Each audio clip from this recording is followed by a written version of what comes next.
Halo sahabat sains, welcome to Miss Maya channel.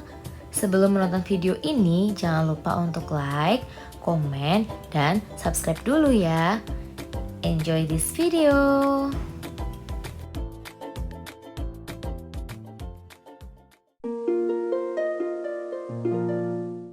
Halo sahabat sains, jumpa lagi di channel YouTube Miss Maya. Pada video kali ini, kita akan mempelajari bab 1 mata pelajaran IPA kelas 7 kurikulum Merdeka, yaitu mengenai hakikat ilmu sains dan metode ilmiah. Agar lebih mendalam, pembahasan akan dibagi menjadi 4 subbab ya, yaitu mengenai hakikat ilmu sains dan laboratorium IPA, kemudian ada metode ilmiah, pengukuran, dan pelaporan hasil percobaan. Nah, pada video kali ini kita akan belajar mengenai hakikat ilmu sains dan laboratorium IPA terlebih dahulu ya. Simak videonya sampai selesai. Sahabat sains, tahukah kalian apa itu sains? Sains adalah ilmu pengetahuan sistematis tentang alam dan dunia fisik. Sains mencakup banyak hal yang sangat luas, sehingga dapat dikatakan bahwa sains ada di mana-mana. Berikut ini merupakan cabang-cabang dari ilmu sains. Yang pertama, sains adalah biologi. Yang kedua, sains adalah fisika. Yang ketiga, sains adalah kimia. Yang keempat, sains adalah geologi. Yang kelima, sains adalah astronomi. Dan yang terakhir, sains adalah ekologi. Kita bahas satu persatu yuk. Yang pertama, sains adalah biologi. Biologi adalah ilmu tentang makhluk hidup. Terdapat banyak cabang-cabang dalam biologi, misalnya zoologi, ilmu tentang binatang, botani, ilmu tentang tumbuhan, entomologi, ilmu tentang serangga, dan mikrobiologi yaitu ilmu tentang makhluk hidup yang sangat kecil dan hanya bisa dilihat dengan bantuan mikroskop. Yang kedua, sains adalah fisika.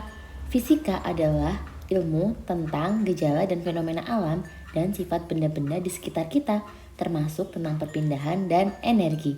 Nah, beberapa cabang dari ilmu fisika misalnya ada mekanika, yaitu ilmu tentang gerak benda.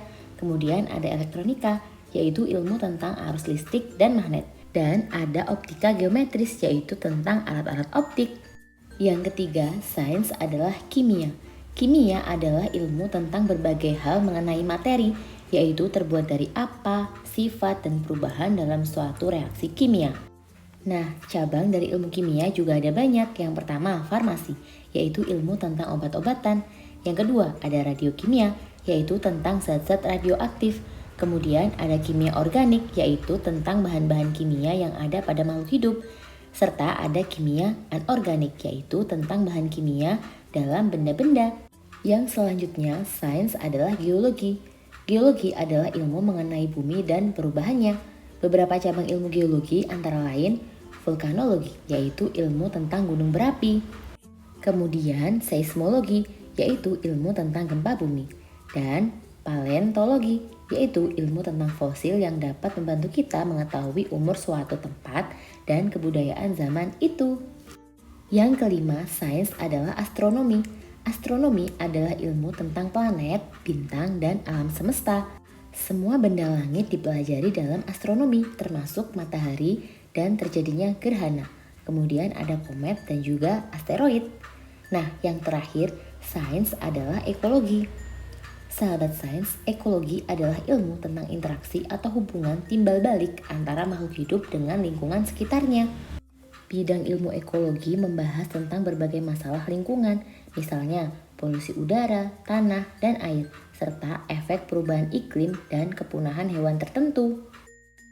Sahabat sains, sekarang kalian sudah tahu kan cabang-cabang ilmu sains? Berdasarkan penjelasan tersebut dapat kita ketahui bahwa ternyata sains ada di mana-mana ya. Nah, sebagai contohnya adalah diri kita sendiri. Semua yang ada di tubuh kita adalah bagian dari sains.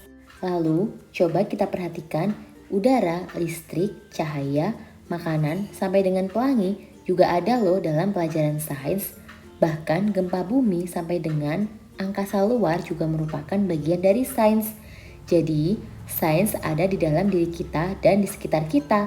Sains digunakan dalam berbagai bidang pekerjaan seperti dokter, perawat, arsitek, ahli komputer, pilot, insinyur, polisi, ahli pangan dan nutrisi, serta berbagai profesi lainnya. Orang yang khusus melakukan penelitian pengembangan ilmu sains disebut ilmuwan sains. Nah, sahabat sains, ilmuwan sains dapat mengetahui berbagai hal dalam sains melalui percobaan atau eksperimen. Percobaan biasanya dilakukan di laboratorium IPA, akan tetapi ada juga ilmuwan yang melakukan percobaan di luar laboratorium. Misalnya di hutan, di pantai, di sawah, di laut, di pabrik, di dalam kapal, di dalam pesawat, atau bahkan di luar angkasa. Sebagai contoh, ilmuwan sains yang sedang melakukan percobaan dapat dilihat pada gambar berikut ini ya. Sahabat sains, siapa sih yang tidak kenal Albert Einstein? Einstein adalah seorang ilmuwan jenius dunia terkenal yang mendalami cabang fisika mengenai teori relativitas. Melalui penelitiannya, ia telah mengembangkan teori yang menjadi dasar perkembangan berbagai penemuan. Juga ada banyak ilmuwan lain yang telah mengembangkan ilmu sains atau menemukan berbagai alat yang mempermudah hidup manusia dan lingkungan, seperti Thomas Alva Edison, Wright bersaudara, Galileo Galilei, Charles Darwin, dan masih banyak lagi sahabat sains. Nah, namun tahukah kalian bahwa di Indonesia juga memiliki banyak ilmuwan loh, bahkan beberapa sangat terkenal juga di dunia internasional. Pasti kalian tidak asing lagi kan dengan Bapak B.J. Habibie, ilmuwan kita di bidang kedirgantaraan. Beliau juga adalah Presiden Republik Indonesia yang ketiga. Sahabat sains, sekarang kalian sudah paham kan mengenai apa itu sains, cabang-cabang ilmu sains, dan beberapa contoh ilmuwan sains. Kita sudah belajar juga bahwa sebagian ilmuwan sains bekerja di laboratorium IPA. Nah, selanjutnya kita akan belajar mengenai laboratorium IPA. Sahabat sains, coba perhatikan kedua gambar berikut ini. Gambar A adalah ruang kelas, sedangkan gambar B adalah lab IPA. Apakah kedua gambar tersebut sama? Tentu berbeda kan? Setiap ruangan memiliki alat-alat khusus sesuai fungsi ruangan tersebut. Demikian pula ruang lab IPA yang berbeda dibandingkan dengan ruang kelas. Laboratorium biasanya digunakan untuk melakukan percobaan atau eksperimen. Di dalam lab IPA terdapat berbagai macam alat-alat laboratorium. Alat-alat ini digunakan oleh para ilmuwan untuk melakukan eksperimen dan membuat pengamatan dengan tepat dan akurat. Mari kita mengenal beberapa alat lab yang akan kita gunakan untuk berbagai percobaan IPA pada tingkat SMP. Nah, seperti yang tercantum pada gambar berikut ini ya. Alat-alat tersebut dirancang sehingga memiliki fungsi yang berbeda seperti yang terlihat pada gambar tersebut. Sahabat sains, tahukah kalian ternyata lab IPA dapat menjadi tempat yang sangat berbahaya apabila kalian tidak berhati-hati? Mengapa bisa demikian ya? Gambar simbol-simbol berikut terdapat pada berbagai bahan yang ada di laboratorium. Ada juga yang terdapat pada ruangan laboratorium tertentu. Pada tingkat SMP, kalian akan melakukan berbagai percobaan dengan menggunakan api, larutan asam yang bersifat korosif, dan berbagai zat kimia yang beracun. Korosif artinya dapat merusak jaringan hidup seperti kulit manusia. Karena itulah perlu ada peraturan khusus untuk menjaga keselamatan kalian selama berada di laboratorium IPA. Berikut ini merupakan beberapa peraturan yang perlu diterapkan untuk menjaga keamanan di laboratorium. Sahabat sains, demikianlah pembahasan kita mengenai subbab hakikat IPA dan laboratorium IPA. Untuk memahami seberapa jauh pemahaman kalian, coba kalian kerjakan uji soal kemampuan berikut ini ya. Pembahasan akan Miss Maya jabarkan pada akhir bab ini. Jadi jangan lupa untuk subscribe channel ini agar kalian tidak ketinggalan video terbaru Miss Maya. Tetap semangat belajar ya sahabat sains. Thank you for watching sahabat sains. See you on my next video.